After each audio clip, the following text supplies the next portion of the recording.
Triangular गट बघा, triangular gutter आहे 60 डिग्री अँगल आहे. काय म्हणताय? ट्रायंगुलर गटर किती अँगल आहे? 60. नाही समजलं. समजलं. Water at uniform depth 0.3 metre इथपर्यंत पाणी आहे समजा. पाण्याची डेप्थ किती आहे? बोला. बेड स्लोप किती दिला आहे? 1 आहे ना. बेडचा स्लोप या बेड स्लोप कोणाला बोलतात? बॉटम किंवा बेड स्लोप. यस, 1/150. चालेल. तुम्हाला म्हणलं आहे कॅल्क्युलेट करून दाखवा डिस्चार्ज. काय करून दाखवा? डिस्चार्ज काढून दाखवा. आणि म्हणलं आहे मॅनिस कॉन्स्टंट दिला आहे तुम्हाला 0.018 0.018 आणि डेप्थ दिलेली आहे. तुम्ही मला सांगा बाळांनो, जर हा कम्प्लीट अँगल 60चा असेल तर निम्मा अँगल किती राहील रे? 30. बरोबर की नाही? तुमच्याकडे हा 30चा अँगल आहे, हे तुमच्याकडे डेप्थ पण आहे. याच्या मदतीने तुम्ही काय करू शकता बघा. तर तुमच्याकडे हे बघा ना, नवीन आकृती काढून दाखवत. हां, या पद्धतीने हा ट्रँग्युलर आहे. हां, ओके. हे अँगल कितीचा आहे? 30चा. बरोबर. याला मानून घेतो एक्स, याला मानून घेतो एक्स. चालेल का? बरोबर. तर तुम्ही मला एक सांगा बाळांनो, डेप्थ किती पाण्याची? इथून घेतो डायरेक्ट. डेप्थ किती आहे पाण्याची? D = 0.3. मला सांगा, जर मी टॅनचा फॉर्म्युला वापरला, टॅन 30 डिग्री, तर काय येईल रे? समोरची बाजू एक्स डिवाइड बाय लगतची बाजू काय राहील? लगतची बाजू 0.3. समजते का? याचा अर्थ एक्स जर काढायचा असेल तर 0.3 आणि टॅन 30 या दोघांचा गुणाकार करावा. बरोबर बोलू का? नाही समजलं? 0.3 गुणिले किती?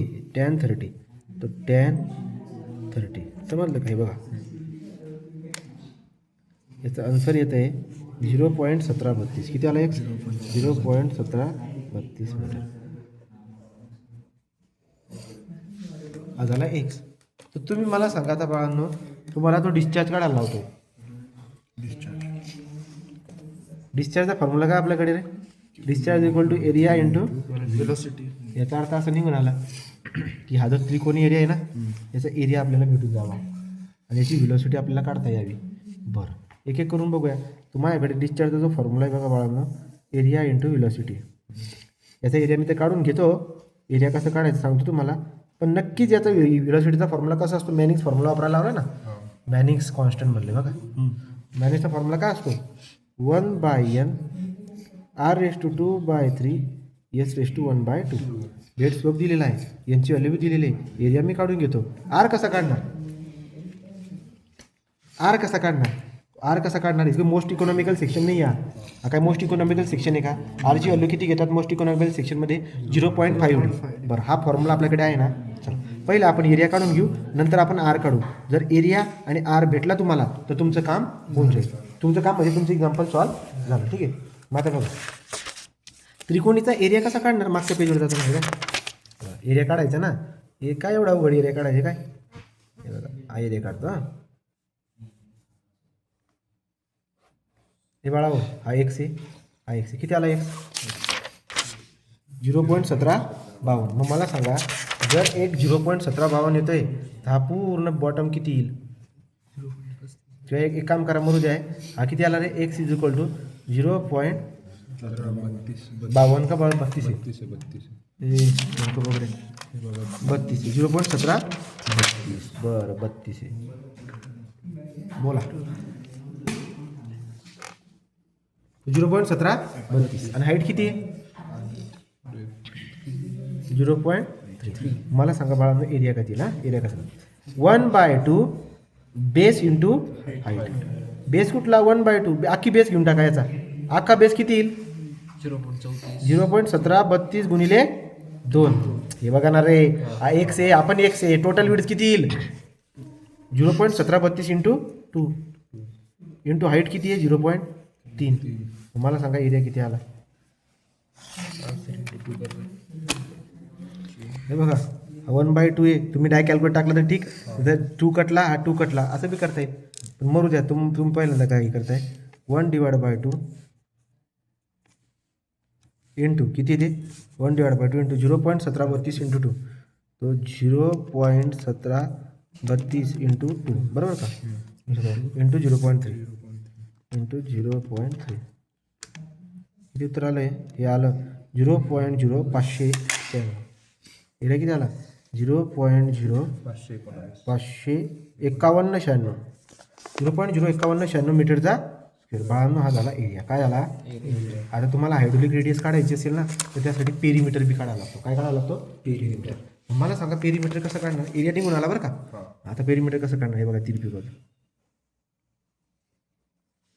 हे किती आहे? 0.3. हे किती आहे? 0.1732. पायथागोरसनुसार हे काढून घेणार. इन्क्लाइन साईड काढून घेणार आहे. कसं येईल इन्क्लाइन साईड? काय कसं काढणार? अंडररूटमध्ये 0.3चा वर्ग हे बघा ना प्लस 0.1732 त्याचा वर्ग. करा बरं हिशोब काय इन्क्लाइन साईड जाईल. अंडररूटमध्ये 0.3चा वर्ग प्लस 0.1732चा वर्ग किती येईल बरं का? 0.3464. किती येईल? तो incline side is equal to 0.3464 metre. समजलं का बाळांनो? आता इन्क्लाइन साईड जर काढून टाकली का काढली सर इन्क्लाइन साईड तुम्ही? कारण मला जे ना ही पेरीमीटर काढायचं बघा. ही एवढी लांबी आणि ही एवढी लांबी पेरीमीटर म्हणतात त्याला. पेरीमीटर किती येईल बाळांनो? पेरीमीटर बरोबर 0.3464 इकडची बाजू तिरपी आणि तिकडची बाजू म्हणजे इंटू 2 करा. तुम्हाला सांगा पेरीमीटर किती आला? 0.6928 मीटर. ही झाली तुमची पेरीमीटर. पेरीमीटर झाला. एरिया झाला. आता तुम्हाला काढायचे हायड्रोलिक रेडियस आर काय असतो? Area divide by perimeter. Area किती आहे रे बाळांनो? 0.05 डिवाइड बाय 0.6928 डिवाइड बाय 0.6928 6928 किती झाला? 0.075. हा झाला तुमचा आर. हा काय झाला तुमचा आर. मीटरमध्ये येतो तुम्ही. मग आर पण आला. आता तुम्ही मला सांगा आर आला. काय काय लागत होता? ए लागत होता, आर लागत होता. कुठे फॉर्म्युला कुठे वापस वापरा ना. हे काय इथे ना मग हा फॉर्म्युला आपला वापस लिहितो. Area into velocity q is equal to area into 1/n r⁴ s⁴ 1/2. आता मला सांगा क्यू काढायचं ना तुम्हाला. एरिया तुम्ही काय काढला बाळांनो? तुम्ही काढला एरिया बघून घ्या तुम्ही मागे 0.055196 बरोबर का इंटू 1/n ची व्हॅल्यू काय? Capital N. इथं छोटा एन दिलेला असतो पण मॅनिक्स बोललाय ना कॅपिटल एन राहतो. म्हणजे किती आहे? 0.018 इंटू आर किती काढला चालू आहे काय? R is equal to 0.075. हे बघा 0.075 त्याचा रेज टू पॉवर 2/3. यस किती बाळांनो? यस 1/150. किती? 1/150. मग 1/150 ब्रॅकेट करायचा आणि त्याच्या डोक्यावरती किती? 1/2.